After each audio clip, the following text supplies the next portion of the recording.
Mi hijo un cirujano a quien una vez enseñé a atarse los zapatos, y su esposa una abogada cuya educación yo pagué, se sentaron frente a mí con una carpeta. Adentro había una elección. O les cedía mi casa de $3.8 millones la que construí con su madre, o harían que me declararan mentalmente incompetente. Ellos veían a un anciano un problema que debían gestionar. Lo que no vieron fue al auditor, y yo estaba a punto de realizar mi evaluación final. Antes de contarles qué había en la carpeta que preparé para ellos, a cambio me encantaría saber desde dónde están escuchando mi historia. Cuéntenmelo en los comentarios. Y por favor denle al botón de me gusta y suscríbanse a La Furia de la Abuela. Si creen que la verdadera fuerza no se trata de qué tan fuerte puedes gritar, sino de cuánto tiempo puedes planear. El sol de la tarde del domingo calentaba mi espalda. Era ese tipo de calidez suave de septiembre, que se sentía como un recuerdo del verano. Estaba en el jardín de rodillas cuidando las rosas Carolina. Eran sus favoritas. De un rojo aterciopelado profundo con un aroma que podía llenar todo el patio.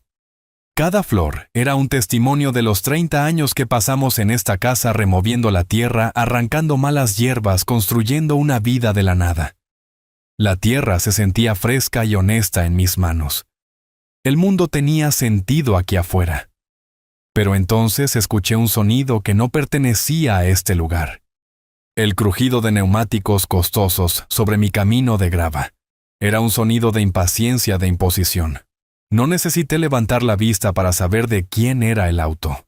Un sedán alemán plateado del tipo que cuesta más que la primera casa que Carolina y yo compramos. Me puse de pie lentamente limpiándome las manos en los pantalones. Alejandro y su esposa Andrea estaban bajando del auto. No estaban vestidos para una visita dominical. Alejandro llevaba una camisa polo impecable y pantalones a medida luciendo como si acabara de salir del club de campo.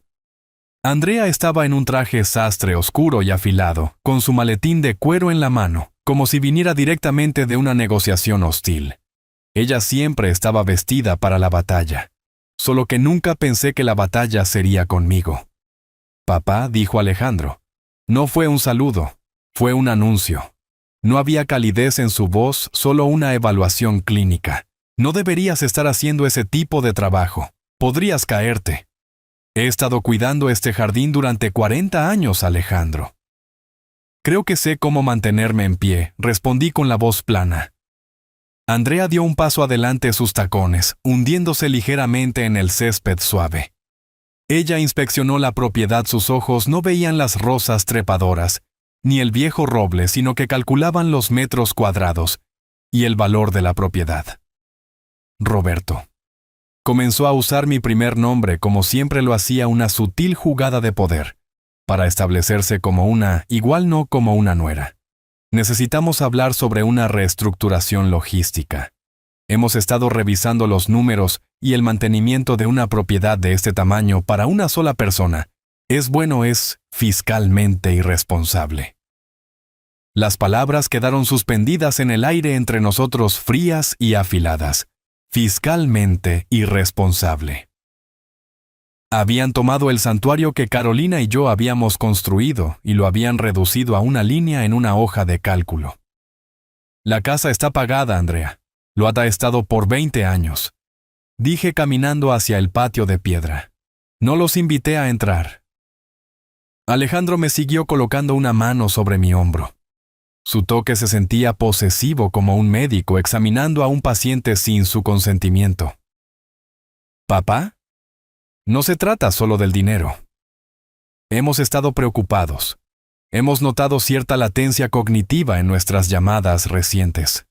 Se trata de mitigar los factores de riesgo. A tu edad, viviendo solo. Dejó que la frase colgara con las palabras no dichas. Demencia, incompetencia, indefensión, flotando en el aire como veneno. Estaban usando sus profesiones como armas. Ella, la abogada, hablaba de activos. Él, el médico, hablaba de dolencias. Ambos estaban allí para declararme obsoleto. Miré a mi hijo, al hombre en el que se había convertido.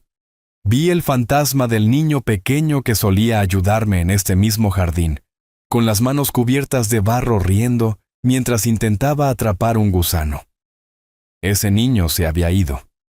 En su lugar estaba un extraño con ropa cara, su rostro una máscara de falsa preocupación. «Mamá hubiera querido que te cuidaran», dijo Alejandro presionando su ventaja. Hizo un gesto hacia los rosales. «Ella no querría que te aferraras al pasado de esta manera. No es saludable. Ella hubiera querido que fueras práctico». Esa fue la primera grieta, el momento en que el suelo cedió bajo mis pies. Usar su memoria. La memoria de Carolina como una herramienta para conseguir lo que él quería. Una furia fría, silenciosa y profunda comenzó a solidificarse en mi pecho. Durante 5 años desde que ella falleció, había soportado las llamadas perdidas, las breves visitas transaccionales, la sutil condescendencia. Había confundido su negligencia con ocupaciones, su egoísmo con ambición. Estaba equivocado. Finalmente, los miré a ambos a los ojos. ¿Qué es lo que quieren? La sonrisa profesional de Andrea no llegó a sus ojos. Alejandro tomó aire como si se preparara para entregar un diagnóstico difícil.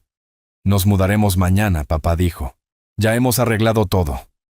Tomaremos la suite principal arriba y tú puedes tener la habitación de invitados junto al estudio. Andrea puede manejar las finanzas de la propiedad y yo puedo vigilar mejor tu salud. Es lo mejor. Para todos». El mundo se quedó en silencio. El zumbido de las abejas en las rosas, el ruido distante de una cortadora de césped. Todo se desvaneció. Todo lo que podía escuchar era el eco de sus palabras. «Nos mudaremos mañana». No era una petición, no era una discusión, era un veredicto. Me habían juzgado sentenciado y ahora estaban aquí para ejecutar la orden. Dejé que el silencio se estirara mirándolos. Estaban allí esperando gratitud o tal vez una resistencia simbólica que pudieran superar fácilmente. Habían planeado cada contingencia excepto una. Habían olvidado quién era yo. Mi voz cuando salió era peligrosamente calmada. Nadie, dije enunciando cada palabra con precisión, se mudará a esta casa. El cambio en la atmósfera fue inmediato. La máscara de preocupación de Alejandro parpadeó, revelando un destello de pura frustración. La sonrisa de Andrea se desvaneció por completo, reemplazada por una mirada de cálculo frío y duro. Esta era la parte de la negociación que ella entendía. Hostilidad. No levantó la voz. No lo necesitaba. Con calma colocó su maletín sobre la mesa de vidrio del patio, el clic de los cierres resonando en el patio silencioso. Lo abrió y sacó una carpeta elegante encuadernada en cuero. Ya no era una nuera. Era una litigante en su tribunal. «Esperaba que pudiéramos manejar esto amigablemente», Roberto dijo, bajando la voz a un tono bajo y amenazante. «Pero estamos preparados para este resultado». Deslizó la carpeta sobre la mesa hacia mí. «Tal vez no estés al tanto de los detalles de la ley estatal sobre la tutela. Cuando un individuo es considerado incapaz de administrar sus propios activos significativos, particularmente cuando son de edad avanzada, y muestran signos de lo que un profesional médico podría llamar capacidad disminuida. La familia tiene el deber fiduciario de solicitar al Tribunal de Sucesiones que designe un tutor. Cada palabra era una piedra perfectamente pulida, lanzada con la intención de herir. Alejandro tiene colegas. Continuó señalando a mi hijo, que ahora estaba de pie con los brazos cruzados y una mirada severa en su rostro. Médicos respetados que estarían dispuestos a proporcionar una evaluación profesional de tu estado cognitivo para el tribunal. Sería un asunto público y desagradable.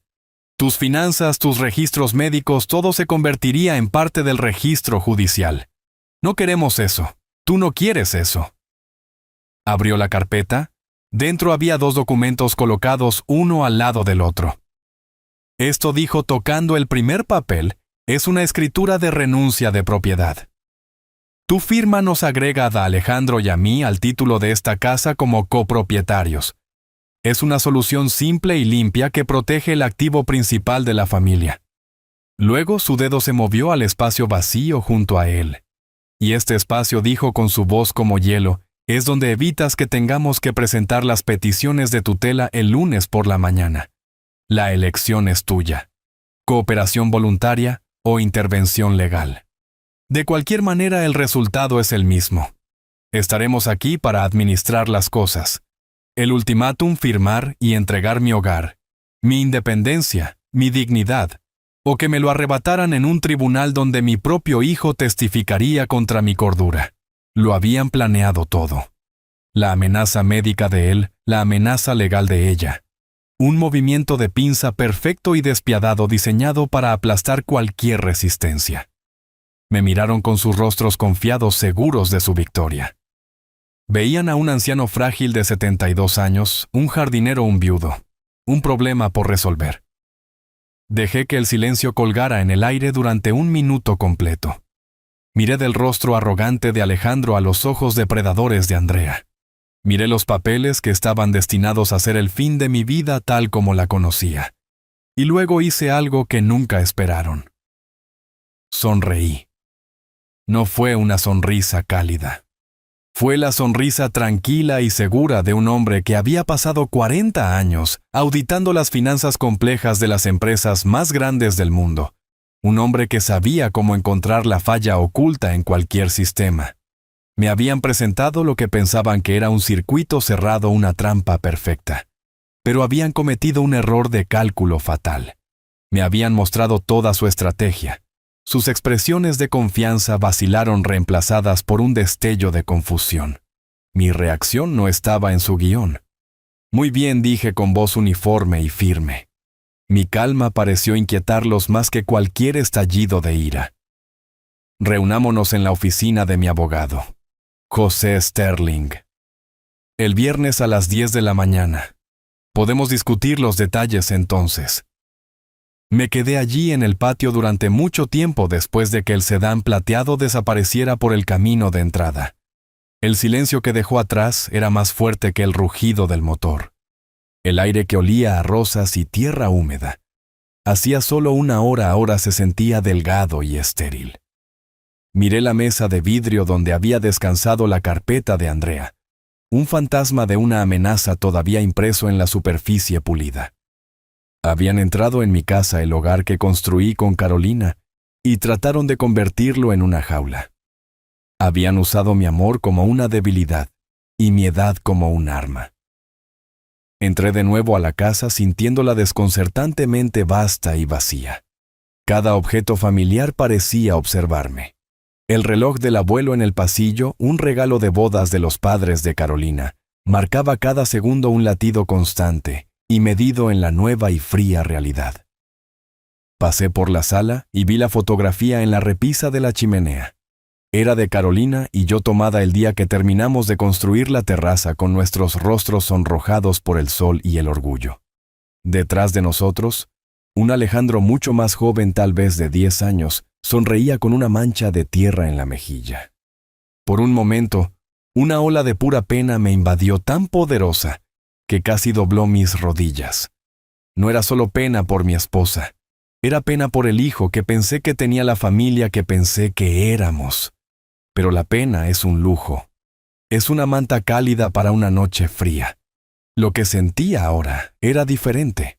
Era frío, duro y claro como una capa de hielo formándose sobre un lago profundo. Caminé hacia mi estudio, la única habitación de la casa que era completamente mía.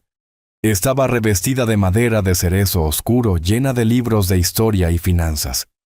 Aquí era donde había manejado las finanzas de nuestra familia durante 50 años, convirtiendo un salario modesto en una pequeña fortuna a través de una inversión cuidadosa y paciente. Era donde le había enseñado a Alejandro cómo hacer sus impuestos, cómo equilibrar una chequera. Era una habitación de lógica, de causa y efecto. Me senté en mi gastado sillón de cuero, el que todavía conservaba el leve aroma del perfume de Carolina, en la manta que ella guardaba en él. No dudé. No me retorcí las manos. Levanté el teléfono y marqué un número que sabía de memoria. Sonó 2 veces. José Sterling. La voz al otro lado era familiar, firme, una voz que había sido mi consejo y mi amigo durante 40 años. José, dije. Soy Roberto. Roberto, qué gusto escucharte. ¿Cómo están las rosas?, preguntó con tono cálido y tranquilo. Las rosas están bien, dije. Pero el sol no lo está. La calidez en su voz se desvaneció reemplazada por el enfoque agudo de un abogado. ¿Qué pasó? Le conté toda la visita, mi voz monótona reportando los hechos como si estuviera entregando un informe de auditoría. Le conté sobre su llegada no anunciada a la charla de Andrea, sobre la optimización de activos, la preocupación pseudomédica de Alejandro, sobre mi latencia cognitiva. Le conté sobre el ultimátum, la escritura de renuncia o la tutela. Cuando terminé, el silencio al otro lado de la línea era pesado. Luego vino la explosión. Ese pequeño malagradecido y arrogante hizo que, después de todo lo que has hecho por él, una tutela, destrozaré a esa mujer en el estrado. Roberto, haré que se arrepienta de haber aprobado el examen de la barra. Lucharemos contra esto. Conseguiremos nuestros propios médicos. Conseguiremos testigos de carácter. Esto es un ultraje, un absoluto. José, dije con mi voz cortando su justa ira. Era el mismo tono que usaba en las juntas directivas cuando las emociones estaban altas y se ignoraban los hechos. Se detuvo a mitad de su discurso. Basta. Aprecio el fuego, amigo mío. Realmente lo hago. Pero ahora mismo no necesito que te enojes. Hice una pausa dejando que el peso de mis siguientes palabras se asentara. Necesito que consigas todo. Hubo otro momento de silencio mientras José cambiaba de marcha, el amigo leal retrocediendo, y el abogado astuto dando un paso adelante. ¿Todo?, preguntó su voz ahora baja y enfocada. Define todo, Roberto. Empieza con los archivos de educación, dije. Todos ellos. ¿Recuerdas la matrícula de la academia privada, los 4 años en la universidad para su licenciatura? Saca los registros de todo eso. Quiero un número. Lo recuerdo, dijo José en voz baja. Carolina estaba tan orgullosa. Lo estaba. Estuve de acuerdo, un nudo formándose en mi garganta. Me lo tragué. Este no era el momento para el sentimentalismo. Luego quiero los registros del pago inicial de su primer condominio en la zona exclusiva. El 20% que le di como regalo después de que se graduó. El que vendió 2 años después por el doble, justo antes de conocer a Andrea. Lo tengo, confirmó José. Fue un regalo sustancial. Lo fue, dije. Pero hay un archivo en particular que necesito que encuentres. Es del otoño de 2005. Debería estar etiquetado como préstamo educativo AG. Casi podía escuchar a José frunciendo el ceño a través del teléfono. La matrícula de la escuela de medicina, Roberto. Pensé que pagaste eso directamente. Me dijiste que era un regalo para darle al chico un comienzo limpio. Me recosté en mi silla mirando al techo. Eso es lo que le dije a Alejandro. Eso es lo que le dejé creer. Pero nunca fue un regalo, José. Tú y yo sabemos la verdad. Redactamos los papeles juntos. Recuerda un acuerdo oficial de préstamo intrafamiliar por $350,000. Establecimos una tasa de interés modesta, 4% compuesto anualmente. Tú mismo lo notariaste. Era blindado. La línea quedó en silencio mientras las implicaciones de lo que estaba diciendo se hundían. Había escuchado la conmoción en la voz de José. Dios mío. Roberto finalmente respiró. Lo había olvidado. Nunca lo mencionaste de nuevo. Simplemente lo dejaste pasar. Dejé que él lo olvidara, corregí suavemente. Le dije que podía comenzar a pagarlo en pequeños incrementos una vez que se estableciera como cirujano. ¿Se estableció? Empezó a ganar $500,000 al año, luego $750,000. Pero los pagos nunca llegaron. Nunca pregunté. Pensé que su éxito era pago suficiente. Pensé que la felicidad de mi hijo era mi retorno de inversión. Solté una risa seca y sin humor. Parece que calculé mal los términos de esa felicidad. ¿Qué quieres que haga?, preguntó José con la voz ahora afilada.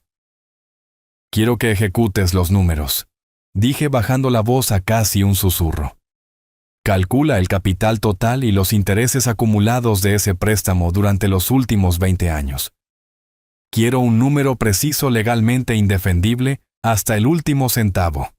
Luego quiero que compiles un historial financiero completo de cada regalo monetario significativo que le he dado desde su primer auto hasta ese préstamo para su primer consultorio que también fue olvidado. Considera lo hecho, dijo José. ¿Cuál es el siguiente paso? El siguiente paso, dije. Mirando por la ventana mientras el sol comenzaba a ponerse proyectando largas sombras sobre el césped, es encontrarme al mejor investigador privado que conozcas. Alguien tranquilo, profesional e invisible. Tengo la fuerte sospecha de que mi hijo y su esposa tendrán una cena de celebración esta noche, en un restaurante muy costoso. Creen que han ganado. Me gustaría saber exactamente por qué están brindando. Una sombría comprensión se asentó en la voz de José. Conozco a la persona indicada. Roberto, ten cuidado. Oh, ya no soy yo quien necesita tener cuidado, José, dije, y una extraña sensación de paz me invadió. La pena se había ido. La ira se había ido. Todo lo que quedaba era la certeza fría y limpia de los números. La auditoría ha comenzado. Después de colgar con José, me senté en la oscuridad de mi estudio durante mucho tiempo. La única luz provenía de la luna, proyectando un brillo plateado en el piso de madera. La casa estaba tranquila, pero mi mente no. Estaba viva, zumbando con una energía familiar que no había sentido en años. La furia silenciosa se había asentado en un propósito frío y claro. La pena había sido archivada. El auditor estaba de vuelta en su escritorio. Me levanté y caminé no hacia mi habitación, sino hacia la puerta que conducía al sótano. Crujió como siempre lo hacía un sonido que Carolina solía decir que era la casa gimiendo en su sueño. Encendí la única bombilla desnuda en la parte superior de las escaleras, iluminando los empinados escalones de madera que conducían a la tierra debajo de nuestras vidas. El aire que subió para recibirme era fresco y seco, oliendo a papel viejo, cedro y tomillo. Abajo no era un sótano típico lleno de decoraciones navideñas olvidadas y herramientas oxidadas. Esta era mi oficina real. Después de retirarme había trasladado mi vida profesional aquí abajo, incapaz de dejar ir por completo el orden y la lógica que me habían definido. Era mi santuario de números, un lugar donde todo tenía una columna, un libro mayor, una razón. Y en el centro de la habitación, como un monolito de acero, había una fila de 4 archivadores de 4 cajones, a prueba de fuego cerrados con llave. Saqué una llave pequeña y discreta del compartimento secreto en el cajón de mi viejo escritorio y caminé hacia el primer gabinete. La llave se deslizó en la cerradura con un clic satisfactorio. Este gabinete no era para declaraciones de impuestos o garantías del hogar. Este era el archivo, la historia financiera no oficial y no dicha de la familia. Deslicé el cajón superior abierto. Los archivos colgantes se movieron con un susurro suave, cada etiqueta perfectamente mecanografiada, perfectamente alineada. No era un padre mirando viejos recuerdos. Era un investigador abriendo un archivo de caso frío, el caso de mi hijo. Mis dedos firmes y seguros pasaron por las pestañas etiquetadas. Primera bicicleta, 1985. Campamento de verano, 1992. Y se detuvieron en una carpeta gruesa marcada, Alejandro Educación Superior. La saqué y la coloqué en la gran mesa de madera que usaba como espacio de trabajo.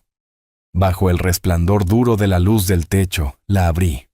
Estaba todo allí, un registro meticuloso de sacrificio e inversión. Recibos de cheques de matrícula para la universidad privada que habían hecho temblar mis manos al escribir los estados de cuenta bancarios que mostraban retiros masivos de nuestros ahorros para la jubilación. Pero no estaba mirando esos. Estaba buscando el documento del que José y yo habíamos hablado. Escondido en la parte posterior en un sobre manila sellado, estaba el pagaré acuerdo de préstamo educativo intrafamiliar, $350,000. Las firmas en la parte inferior eran claras, la mía fuerte, y segura la de José con la floritura de un abogado experimentado, y la de Alejandro. La suya era un garabato rápido, casi descuidado, La firma de un hombre joven en camino a un futuro brillante, firmando un papel que su padre le había asegurado que era solo una formalidad. Pasé mi pulgar sobre su nombre, una formalidad. Había cometido un terrible error de juicio permitiéndole creer eso. Era un error que ahora iba a corregir. Pero esto era solo el comienzo. El préstamo era el cimiento, la piedra angular de mi caso. Ahora necesitaba construir la estructura a su alrededor. Durante las siguientes horas trabajé. No me sentía cansado. No me sentía viejo. Sentía una claridad de propósito que era como una inyección de adrenalina. Inicié sesión en mi vieja computadora de escritorio, la que tenía el monitor de gran tamaño. El zumbido de la máquina era un sonido reconfortante. Todavía pagaba por el acceso premium a las principales bases de datos financieras y agencias de informes crediticios. Un gasto profesional que nunca tuve el corazón para cancelar. Se sentía bien estar usándolas de nuevo. Comencé con una búsqueda de crédito simple sobre Alejandro y Andrea. Los resultados comenzaron a pintar un cuadro muy diferente al que presentaban al mundo. Vi la hipoteca de su ático de lujo en la zona del puerto, un número obsceno que hizo que mis ojos se abrieran de par en par. Vi el préstamo de su Mercedes, el préstamo de su Tesla. Vi al menos 6 tarjetas de crédito de alto límite. Y los saldos en cada una de ellas eran asombrosos, empujados justo hasta sus límites. No solo vivían cómodamente, estaban viviendo al borde del abismo de la deuda. Hice una referencia cruzada de su dirección con los registros públicos de propiedad. Y ahí estaba, la primera gran grieta en su fachada. Una segunda hipoteca. Habían sacado una línea de crédito con garantía hipotecaria hace 6 meses por la cantidad máxima permitida. Era un movimiento clásico de los financieramente desesperados. Pedir prestado contra un activo para pagar un estilo de vida que se suponía que ese activo representaba. Se estaban ahogando. Cavé más profundo. Recordé que Andrea mencionó una startup tecnológica en la que había invertido en una cena familiar hace unos años, hablando de ello con la arrogancia casual de alguien que cree que no puede perder. Me tomó menos de 30 minutos de búsqueda en los archivos de noticias de negocios para encontrarla. La compañía había quebrado 18 meses después, llevándose todo el dinero de sus inversores con ella. Encontré una lista de inversores principales. Su nombre estaba en ella. La cantidad era significativa, una pérdida de 6 cifras. Luego dirigí mi atención a Alejandro. Busqué su nombre para su práctica quirúrgica. De hecho, era exitoso, altamente calificado, pero noté algo extraño. No era socio en un hospital importante como yo había creído. Estaba listado como cirujano consultor. Era una diferencia sutil pero significativa. Significaba menos estabilidad sin pensión del hospital. Y lo más importante, significaba que era responsable de su propio seguro de mala praxis, un gasto colosal para un cirujano cardíaco. Accedí a otra base de datos, una que rastrea las presentaciones legales. Escribí su nombre, y entonces encontré la segunda pieza más condenatoria del rompecabezas. Había una demanda por negligencia presentada contra él hace 2 años. Se había resuelto fuera de los tribunales en silencio. Pero los acuerdos no son baratos. Y las primas de seguro después de un acuerdo suben. Suben mucho. Me recosté en mi silla, las piezas encajando en su lugar. El condominio caro, los autos de lujo, las inversiones fallidas, la demanda. No era una imagen de éxito. Era un retrato de desesperación. Habían construido una hermosa y brillante jaula de riqueza, y ahora las paredes se estaban cerrando. Los pagos mensuales de su estilo de vida debían ser astronómicos. Sus ingresos eran altos, pero no lo suficiente para sostener este tipo de hemorragia. Y entonces entendí. Su visita de hoy, el ultimátum, la fea charla sobre la tutela, no era una jugada de poder nacida de la codicia. No del todo. Era un movimiento nacido del puro pánico absoluto. No estaban tratando de hacerse más ricos. Estaban tratando de evitar ir a la bancarrota. Mi casa de $3.8 millones totalmente pagada y libre de deudas, no era un bono para ellos. No era una herencia que intentaban obtener antes de tiempo.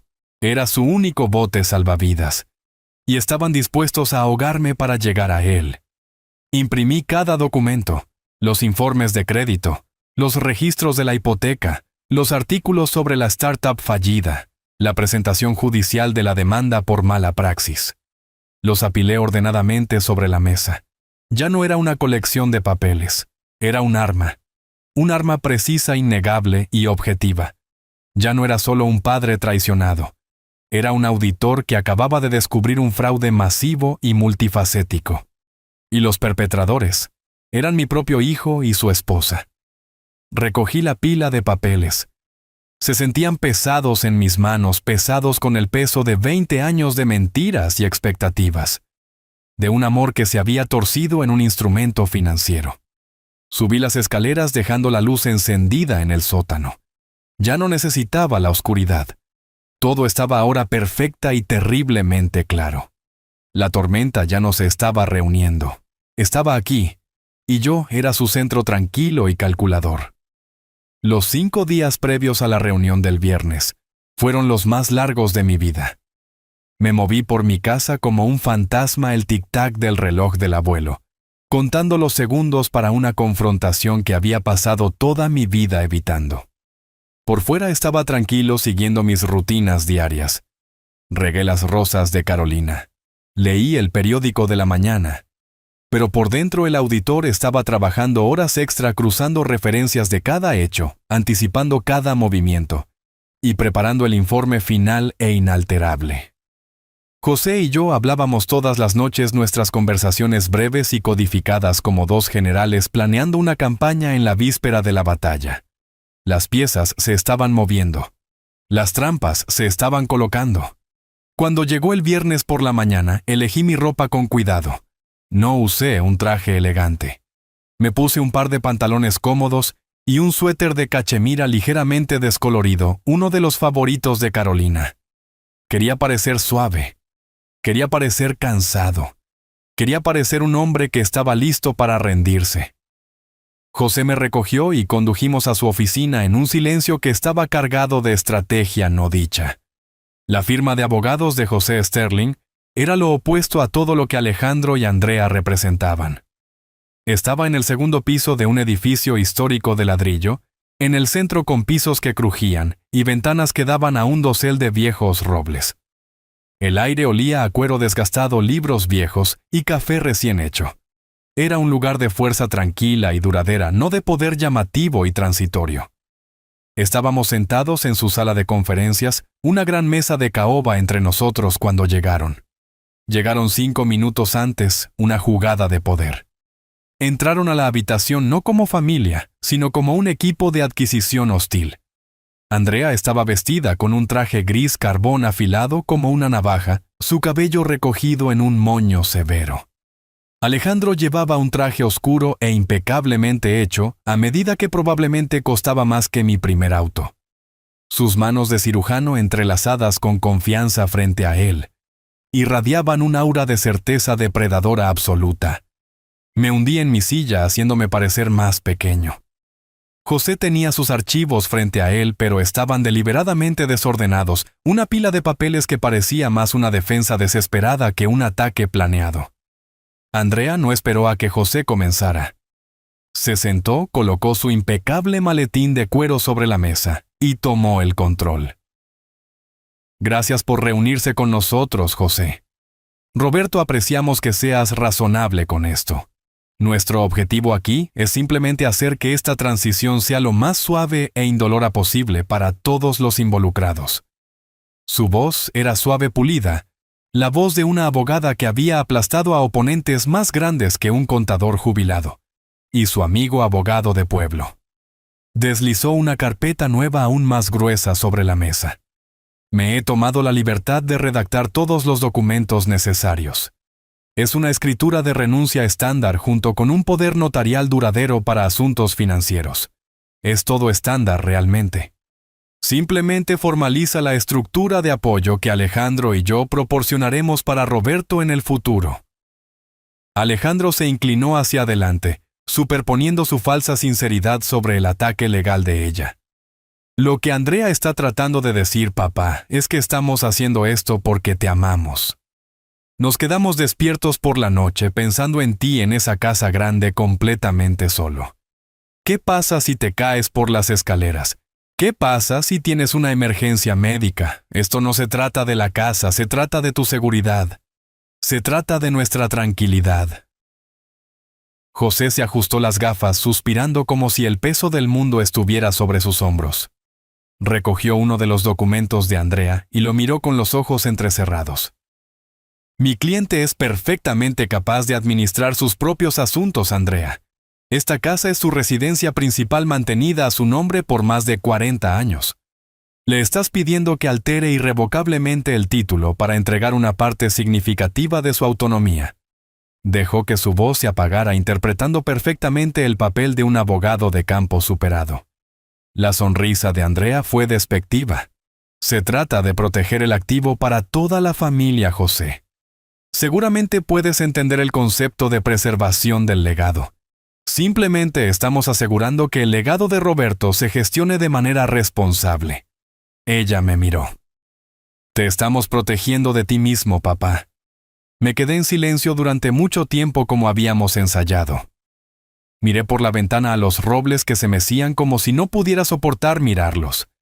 Dejé que llenaran el silencio con más de sus líneas ensayadas, más de su veneno envuelto en el lenguaje del cuidado.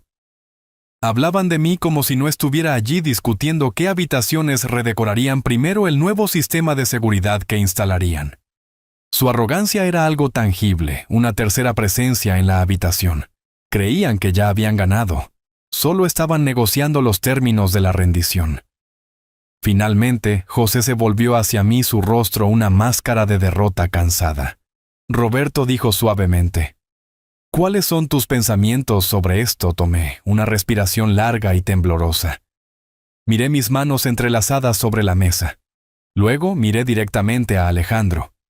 Mi voz, cuando hablé, fue suave, teñida de una tristeza que no tuve que fingir. Recuerdo el día que te trajimos a casa del hospital, Alejandro. Eras tan pequeño. Tu madre. Ella había pintado toda la guardería de azul claro con pequeñas nubes en el techo. Lo hizo ella misma a pesar de que estaba cansada. Decía que quería que tus primeros sueños fueran en el cielo. Vi un destello de algo en los ojos de Alejandro. Irritación, impaciencia. No quería recuerdos. Quería una firma. Ella amaba esa casa, continué con mi voz volviéndose más espesa por la emoción. Cada rosal, cada tabla del piso. Ella hubiera querido que fueras feliz, que estuvieras seguro. Miré los papeles, el texto negro y frío que buscaba deshacer todo lo que ella y yo habíamos construido. Solté un suspiro largo y estremecedor, el sonido de un hombre rompiéndose. Tienen razón. Estoy cansado. La casa es demasiado para una sola persona. Los recuerdos. Los miré mis ojos húmedos. Firmaré los papeles. La liberación de tensión en la habitación fue eléctrica. Los hombros de Alejandro se relajaron. Andrea intercambió una micro sonrisa con él, un destello de victoria pura y sin disfraz. Deslizó los documentos y una pluma estilográfica pesada y chapada en oro a través de la mesa de caoba. Creo que verás que esto es lo mejor, Roberto. La pluma se detuvo justo antes de mis dedos. La alcancé mi mano temblando ligeramente, y luego, justo cuando mi piel estaba a punto de tocar el metal frío, retiré mi mano. Miré hacia arriba mi rostro, una imagen de vulnerabilidad y confusión. Pero no hoy. La sonrisa de Andrea se congeló en su rostro. Sus ojos se entrecerraron. ¿Qué quieres decir con no hoy? Esto es un gran paso, y dije, mi voz vacilando. Hay cosas en la casa, efectos personales, las cartas de su madre, sus pinturas. Yo necesito unos días para revisarlas también, para decir adiós a la vida que tuvimos allí. Necesito poner mis asuntos en orden antes de que ocurra este cambio. No puedo simplemente firmar todo en un momento. José intervino aprovechando la oportunidad que yo había creado. Sonaba como un abogado suplicando por una pequeña misericordia. Es una petición razonable, Andrea, una petición humana. Al hombre se le pide que ceda su casa. Todo lo que pide es una semana para prepararse emocional y prácticamente. Los documentos serán los mismos el próximo viernes que hoy. Los ojos de Andrea eran como astillas de hielo. Sus instintos legales le gritaban. Los retrasos eran peligrosos. Una semana era una vida en una negociación. Pero Alejandro, cegado por su victoria, vio esto como la última súplica patética de un anciano derrotado. Quería parecer amable en su triunfo. Colocó una mano sobre la de ella. Por supuesto, papá dijo con su voz goteando con descendencia. Entendemos completamente, es un momento emotivo. Tómate la semana, no somos monstruos. Pasaremos por la casa el próximo viernes y podremos firmar todo entonces. Mientras tanto, podemos empezar a pedir presupuestos a los contratistas para la renovación del piso de arriba. Andrea estaba furiosa, podía verlo en el apretón tenso de su mandíbula, pero fue superada por el ego de su esposo. No podía objetar sin parecer la villana que era. Forzó una sonrisa tensa y quebradiza. El próximo viernes, entonces.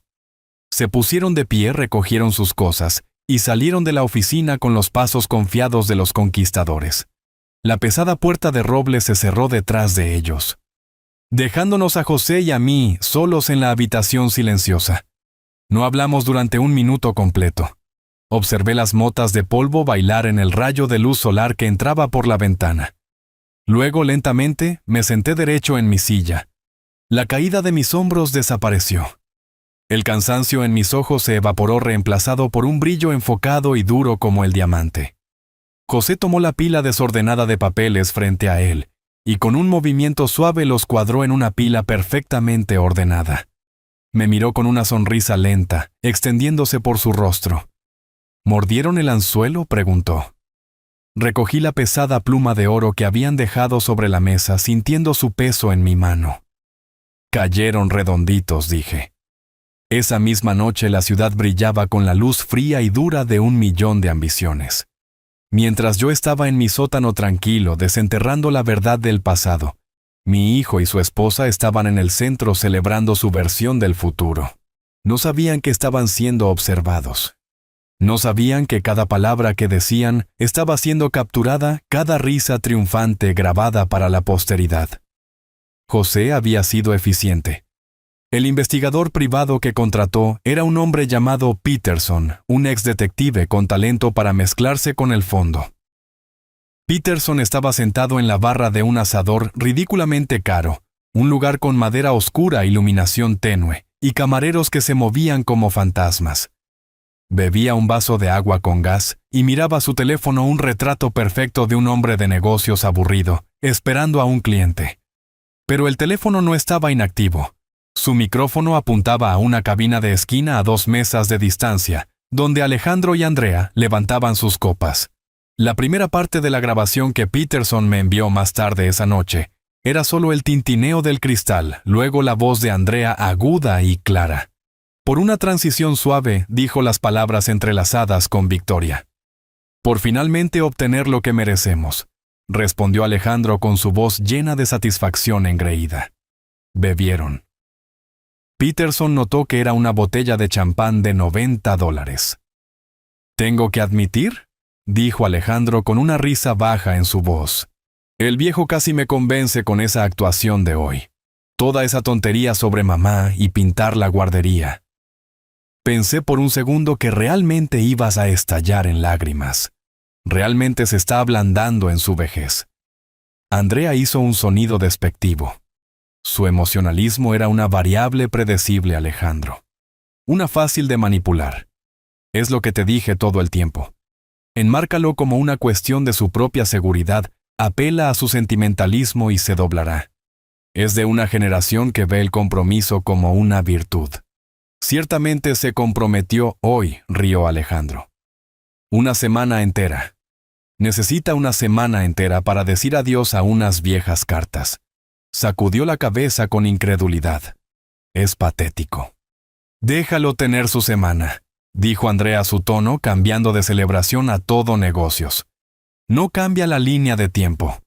En el momento en que su firma esté en esa escritura de renuncia, el próximo viernes, la enviaré por mensajería al registro del condado y la presentaré electrónicamente. Para el lunes por la tarde seremos inquilinos conjuntos legales en el título. El activo estará asegurado. ¿Y el banco?, preguntó Alejandro inclinándose hacia adelante, su voz bajando a un susurro conspirador. Almorcé con Mark de la división de banca privada, ayer, dijo Andrea. Su voz era segura, confiada. Le dije que estábamos consolidando las propiedades inmobiliarias de nuestra familia. Ya ha preparado el papeleo para una línea de crédito con garantía hipotecaria. Con una propiedad de 3.8 millones como garantía sin gravámenes contra ella, el banco está preparado para extender una línea de crédito que borrará todo en una sola transacción. Todo respiró Alejandro el alivio evidente en su voz. Las tarjetas de crédito. La segunda hipoteca del ático. El préstamo pendiente para tu prima de seguro de mala praxis. Todo. Desaparecido. Nuestra relación deuda-ingreso será prístina. Nuestros puntajes de crédito se dispararán. Tomó un sorbo delicado de su champán. Estaremos limpios. Alejandro se quedó callado por un momento. Podía imaginarlo, su mente corriendo viendo la escotilla de escape que tan desesperadamente necesitaba. Y luego finalmente preguntó. «¿Y luego esperamos?», dijo Andrea. «Jugamos el papel de los hijos obedientes durante un año. Tal vez 18 meses solo para evitar cualquier apariencia de irregularidad. Hacemos algunas renovaciones menores, nada demasiado caro, solo lo suficiente para mostrar que estamos mejorando la propiedad. Y luego vendemos». «¿Vender todo?». «Por supuesto, vender todo», dijo Andrea con un toque de impaciencia en su voz. «No te pongas sentimental ahora, Alejandro. La casa es una herramienta nada más. Su valor está en su liquidez. Con las ganancias de esa venta después de impuestos, tendremos más que suficiente capital inicial». Para la práctica, dijo Alejandro, su voz llena de una emoción codiciosa e infantil. «Mi propia práctica. El instituto quirúrgico. No más juntas de hospital, no más burocracia. Mi nombre en el edificio. Y para mi campaña», agregó Andrea suavemente, «un comité exploratorio para una carrera al Senado estatal requiere una financiación inicial significativa. Andrea, para el Senado. Tiene cierta autoridad, ¿no crees?». Se quedaron callados de nuevo, soñando con los futuros que estaban construyendo sobre las ruinas de mi vida. Entonces, Alejandro hizo la pregunta que selló su destino. «¿Qué pasa con papá? Una vez que se venda la casa, ¿qué hacemos con él?». La voz de Andrea estaba completamente desprovista de emoción. Era la voz de alguien arreglando un problema logístico como reservar una unidad de almacenamiento. «Ya he hecho la investigación preliminar sobre eso. Hay varias instalaciones de vida asistida de primer nivel a lo largo de la costa norte. Lugares con jardines paisajísticos, personal de enfermería, las 24 horas actividades sociales planificadas. He marcado uno que tiene excelentes críticas». «¿Es eso realmente necesario?», preguntó Alejandro. Un destello de algo, tal vez la última brasa moribunda de una conciencia. «Alejandro, sé realista». Andrea espetó su voz cortante. «No vamos a tenerlo viviendo con nosotros en la ciudad. Y no podemos tenerlo viviendo solo. Es una responsabilidad. Esta es la solución más humana. Estará cómodo. Tendrá sus comidas cocinadas para él. Y lo más importante», dijo su voz bajando a una palabra final y escalofriante, «estará supervisado». «Supervisado. Un pupilo. Un problema para ser gestionado y contenido». La grabación capturó el sonido de sus copas tintineando juntas una última vez. «Por el futuro», dijo Alejandro. «Por el futuro», repitió Andrea. Peterson detuvo la grabación, pagó su agua con gas en efectivo y salió a la fresca noche, dejando a mi hijo y a su esposa terminar su champán. Eran completamente ajenos. No tenían idea de que en su momento de triunfo final acababan de darme la única cosa que más necesitaba. Acababan de confesar. Y mi informe de auditor paciente y tranquilo estaba ahora completo. Los 7 días que siguieron a la reunión en la oficina de José fueron una clase magistral en el arte del silencio. Para Alejandro y Andrea fue un silencio que comenzó como una quietud engreída y satisfecha. Habían ganado. El viejo estaba derrotado. Pasaron el fin de semana navegando por catálogos en línea para renovaciones de cocina y muebles italianos de alta gama. Para el lunes, su silencio había cambiado a impaciencia. Para el miércoles, se había cortado en una ansiedad de bajo grado. Empezaron a llamar. Primero fue Alejandro su tono casual. «Hola papá, solo reportándome. Espero que estés bien». La llamada fue al correo de voz. Una hora después, Andrea intentó. Su enfoque fue más directo. «Roberto, es Andrea. Solo llamo para ver si necesitas ayuda con el embalaje de las cajas». Esa llamada también fue al correo de voz. Dejaron mensajes. Enviaron mensajes de texto. Todos quedaron sin respuesta. Su confianza comenzó a deshilacharse en los bordes. «Está siendo dramático», insistió Alejandro a Andrea durante la cena el jueves por la noche. «Supe esto más tarde por el informe final de Peterson. Está haciendo berrinche. Está tratando de hacernos sentir culpables. Déjalo. Estará listo para firmar mañana como prometió». Pero Andrea, la abogada, no estaba tan segura. En su mundo, el silencio no era una respuesta emocional. Era una estrategia. Una llamada no respondida era una bandera roja. Una semana de silencio total de un oponente que pensabas que habías vencido era una sirena. No podía poner el dedo en la llaga, pero un nudo frío de inquietud se estaba apretando en su estómago. Tenía razón en estar preocupada, porque mi silencio no era el silencio de la derrota, era el silencio de un taller. Era el silencio de un hombre que tenía mucho trabajo por hacer y muy poco tiempo para hacerlo. Mientras ellos elegían colores de pintura, yo me reunía con una mujer llamada Sara, una agente de bienes raíces discreta, que José conocía desde hacía años, que se especializaba en ventas privadas fuera del mercado de propiedades de alto valor. Mientras me llamaban y recibían mi correo de voz, yo estaba al teléfono con el presidente de una compañía nacional de mudanzas y almacenamiento, organizando una operación logística con precisión militar. Mientras crecían ansiosos, yo estaba sentado en la oficina de José para una segunda reunión muy diferente, firmando una pila de documentos, cada firma un trazo firme y decisivo de la pluma. La casa era una colmena de actividad tranquila y decidida. Mi plan ya no era solo un pensamiento. Era una serie de acciones ejecutadas, un motor zumbando silenciosamente, esperando que se girara la llave. El viernes por la mañana, el día final, mi casa estaba más tranquila que nunca. Era un silencio vacío y resonante. Me senté en mi estudio en el escritorio donde había hecho el trabajo de mi vida, una sola taza de café negro, humeando en mis manos. Estaba tranquilo. Estaba listo. A las 9:30 en punto, mi teléfono vibró sobre la madera pulida del escritorio. Un mensaje de texto de Alejandro. Las palabras brillaban en la pantalla, un faro de su impaciencia y arrogancia. «Vamos en camino. Los de la mudanza llegan al mediodía». Leí el mensaje. Tomé un sorbo lento y deliberado de mi café. El sabor era rico y ligeramente amargo. Levanté el teléfono. Mis pulgares se movieron lentamente escribiendo una respuesta. Cada palabra fue elegida con el cuidado de un auditor, finalizando un informe que cambiaría todo. «Todo está listo para ustedes, hijo. Te he dejado un sobre en la repisa de la chimenea. Léelo antes de descargar nada». Presioné enviar. El mensaje desapareció en el éter. La trampa estaba puesta. La llave había sido girada. Todo lo que quedaba era que caminaran a través de la puerta abierta y descubrieran que la habitación no era en absoluto lo que esperaban. El viaje a la casa estuvo lleno de una energía tensa y triunfante. Alejandro tamborileaba sus dedos en el volante, un ritmo de victoria impaciente. Andrea estaba en su teléfono confirmando la hora de llegada del camión de mudanzas, con un tono nítido y eficiente. Habían esperado una semana y en sus mentes, su premio finalmente estaba listo para ser reclamado. Giraron en mi calle el dosel familiar de arces antiguos, sombreando el camino. Estaban hablando sobre el color que planeaban pintar el dormitorio principal, cuando Alejandro de repente se quedó callado.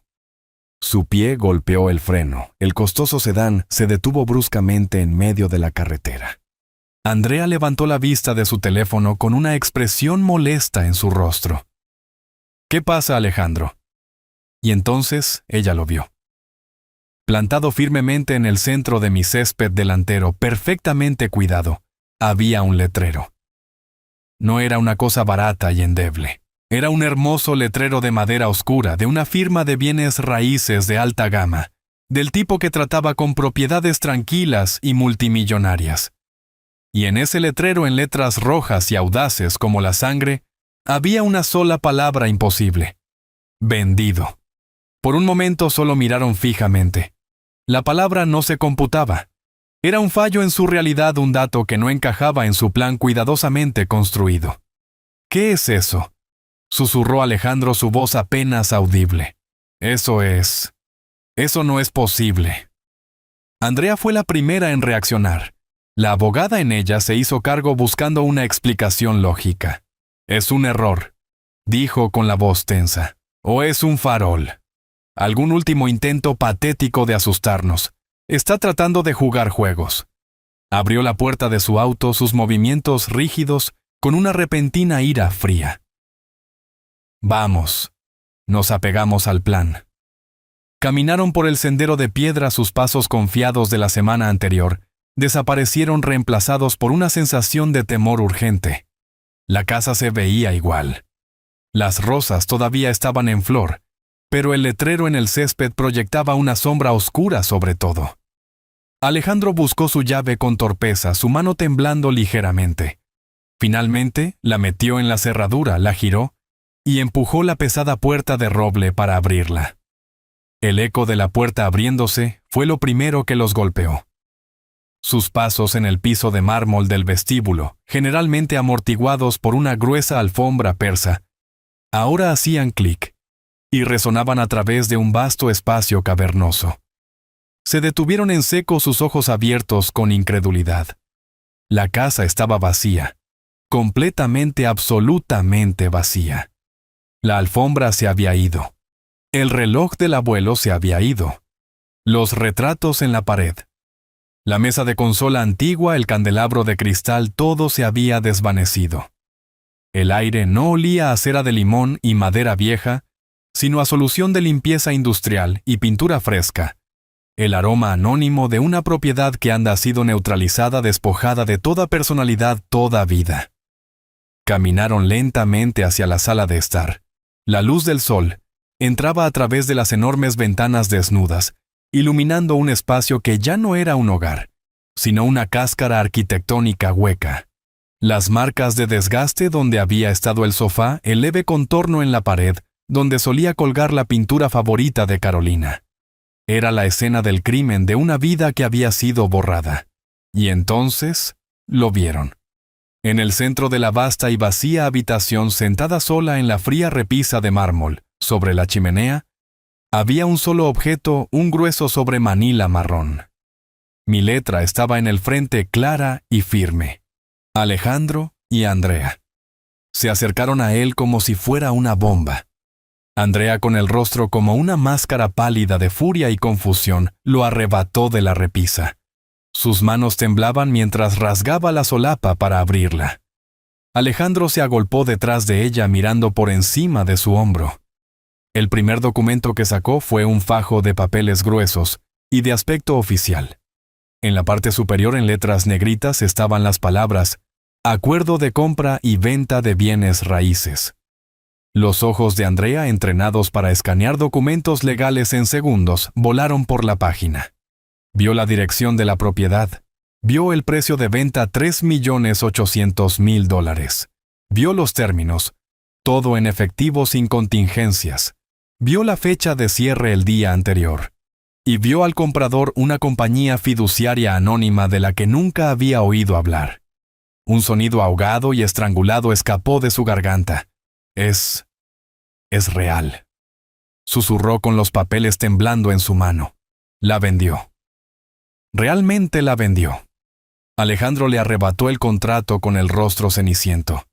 Miró la línea de la firma, mi firma familiar e inquebrantable.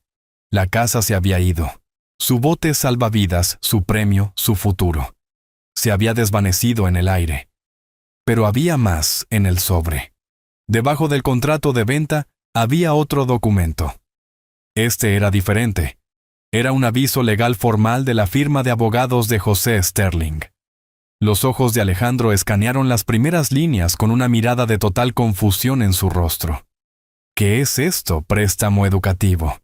Algún tipo de broma. Andrea arrancó el papel de su mano. Su mente legal entendió al instante. Vio la fecha 2005. Vio el monto principal $350,000. Y luego vio la tabla meticulosamente calculada debajo, que mostraba 20 años de interés compuesto del 4%. Su dedo trazó a lo largo de la línea inferior el número final aterrador. ¡Oh, Dios mío! Respiró dejando salir todo el aire de sus pulmones. Es la matrícula de la escuela de medicina. No fue un regalo. Fue un préstamo. Miró a Alejandro con los ojos abiertos de horror. Alejandro está cobrando el préstamo con intereses. Le debemos casi $700,000. Los cimientos de su mundo acababan de colapsar. No solo habían perdido un activo de 3.8 millones, acababan de heredar una deuda del tamaño de una hipoteca, y todavía había más. El siguiente artículo no era un documento legal, era una simple transcripción mecanografiada. Mientras leían las primeras líneas, los últimos rastros de color se drenaron de sus rostros. Alejandro el viejo casi me convence con esa actuación de hoy. Toda esa tontería sobre mamá y pintar la guardería. Andrea, su emocionalismo era una variable predecible, Alejandro. Una fácil de manipular. Estaban leyendo sus propias palabras. Su engreída conversación de celebración del restaurante puesta al descubierto en tinta negra y fría. Leyeron sobre sus planes para sacar una línea de crédito.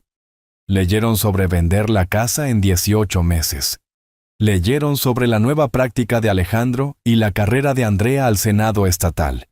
Y luego leyeron las líneas condenatorias finales.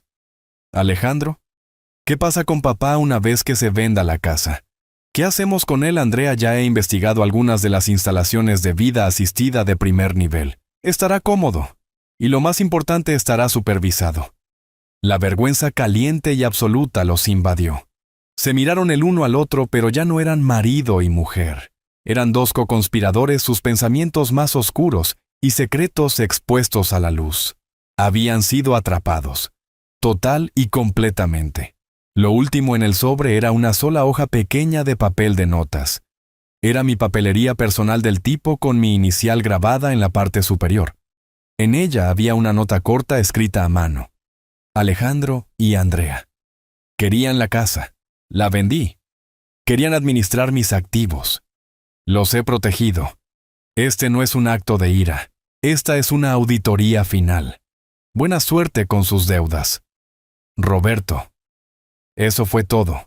Sin larga diatriba emocional, sin acusaciones. Solo la fría y limpia finalidad de un libro mayor cerrado. Las manos de Andrea. Las manos de una abogada que había sostenido los destinos de corporaciones comenzaron a temblar incontrolablemente. Los papeles, el contrato, la demanda de préstamo, la transcripción de sus propias palabras condenatorias se deslizaron de su agarre. Revolotearon hacia abajo, esparciéndose por el suelo limpio y vacío a sus pies.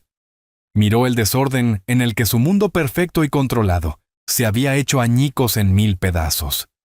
Alejandro tropezó hacia atrás, sus piernas incapaces de sostenerlo. Chocó contra una pared donde solía colgar un retrato familiar. Luego se deslizó hasta el suelo, colapsando en un montón. Se sentó allí en medio de la vasta y vacía habitación, rodeado por los ecos de su propia codicia. Miró los papeles dispersos. Miró a su esposa, que estaba congelada de horror. Y finalmente entendió. No había estado tratando con un anciano cansado y sentimental. Había estado en una batalla de ingenio con un auditor maestro. Un hombre que había visto el fraude, reunido la evidencia y ejecutado un juicio que fue tan rápido como absoluto. Habían perdido. No solo la casa, no solo el dinero. Habían perdido todo. Y el único sonido en la enorme y silenciosa habitación era el sonido de mi hijo, un brillante cirujano cardíaco, comenzando a llorar como un niño perdido y roto. El aire aquí es diferente. Es cálido y sabe a sal y a nuevos comienzos. Estoy sentado en el balcón de un apartamento ático en una ciudad de la costa, un lugar que elegí no por su tamaño, sino por el tamaño de su vista. El Océano Pacífico se extiende ante mí, un vasto lienzo azul de posibilidades infinitas. Los fantasmas de la vieja casa no viven aquí.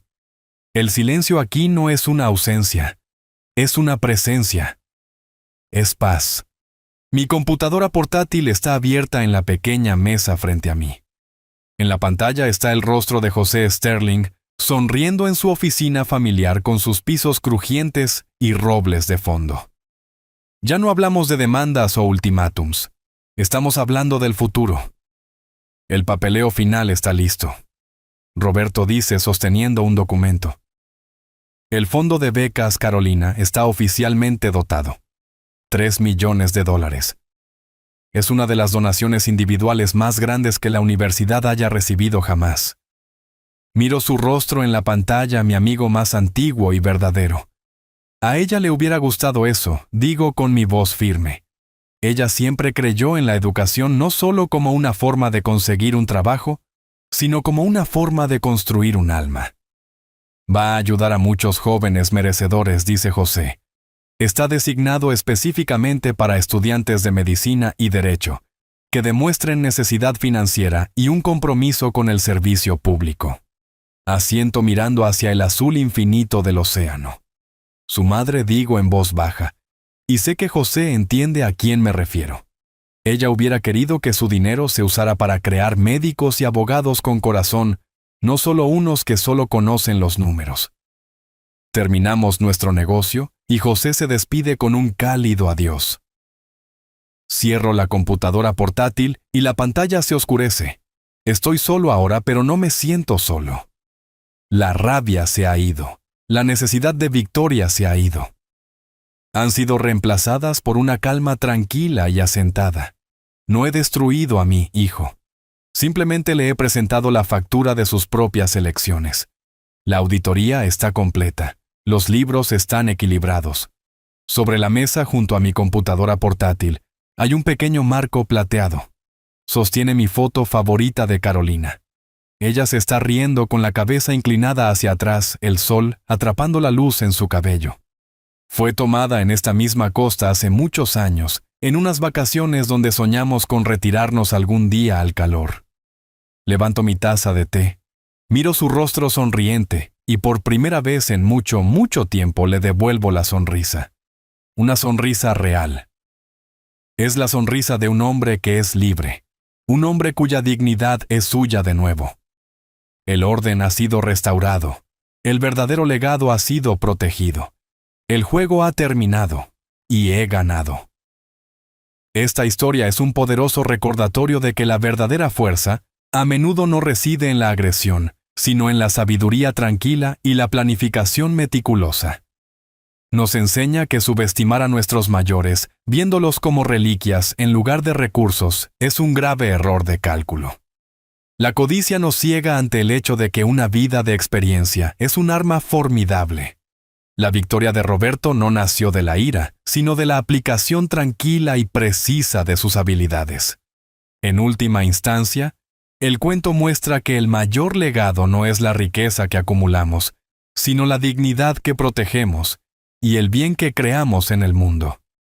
Si esta historia resonó contigo, compártela con alguien que aprecie que las personas más calladas a menudo tienen las lecciones más poderosas que enseñar.